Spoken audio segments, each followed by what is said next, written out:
Psychology କହିଥାଏ ଆପଣଙ୍କ ସ୍ତ୍ରୀ ପରପୁରୁଷ ସହିତ ସେକ୍ସ କରୁଥିଲେ 100% ରାତିରେ ଶୋଇବା ସମୟରେ ଏହି ଗୋଟିଏ ପ୍ରଶ୍ନ ଆପଣଙ୍କୁ ନିଶ୍ଚୟ ପଚାରିଥାନ୍ତି।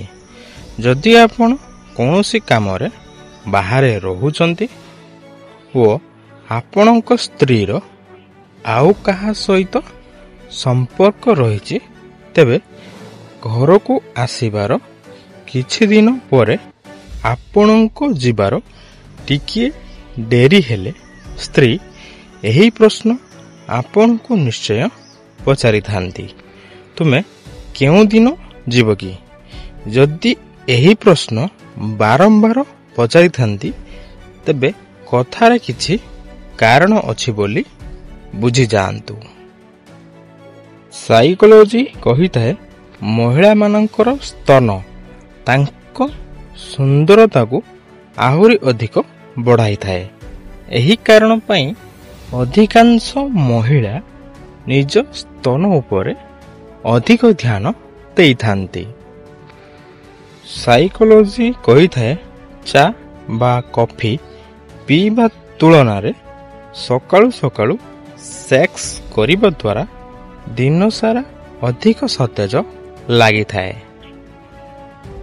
ସାଇକୋଲୋଜି କହିଥାଏ ଯଦି ଆପଣ କୌଣସି ଝିଅକୁ ଇମ୍ପ୍ରେସ୍ କରିବାକୁ ଚାହୁଁଛନ୍ତି, ତେବେ ଆପଣ ସବୁବେଳେ ସିରିୟସ୍ ରୁହନ୍ତୁ।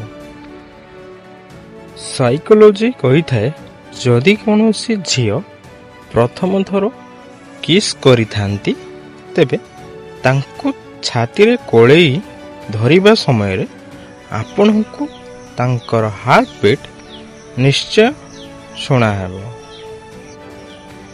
ସାଇକୋଲୋଜି କହିଥାଏ ମହିଳାମାନଙ୍କ ଭିତରେ ପୁରୁଷଙ୍କ ତୁଳନାରେ ଶୁଙ୍ଘିବାର କ୍ଷମତା ଅଧିକ ଥାଏ।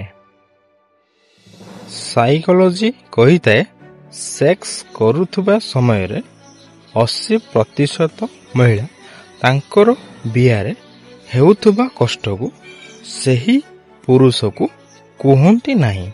ପଚାରିଲେ କୁହନ୍ତି ନା କଷ୍ଟ ହେଉନାହିଁ ବୋଲି, କିନ୍ତୁ ସେହି ମହିଳାମାନେ ମନେ ମନେ ସେହି କଷ୍ଟକୁ ଫିଲ୍ କରିଥାନ୍ତି। ସାଇକୋଲୋଜି କହିଥାଏ ଯେଉଁ ପୁରୁଷମାନେ ବିଶ୍ୱାସଘାତୀ ହୋଇଥାନ୍ତି ତାଙ୍କର ଆଇକ୍ୟୁ ଲେଭେଲ୍ ବହୁତ କମ୍ ହୋଇଥାଏ।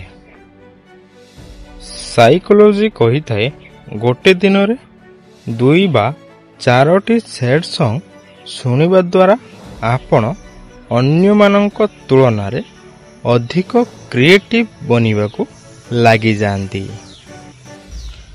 ସାଇକୋଲୋଜି କହିଥାଏ ଯଦି କୌଣସି ବ୍ୟକ୍ତି ଅଚାନକ ବହୁତ ସାରା ଖାଦ୍ୟ ଖାଇବାକୁ ଲାଗେ, ତେବେ ସେହି ବ୍ୟକ୍ତି କୌଣସି ଚିନ୍ତାରେ ଥାଇପାରେ।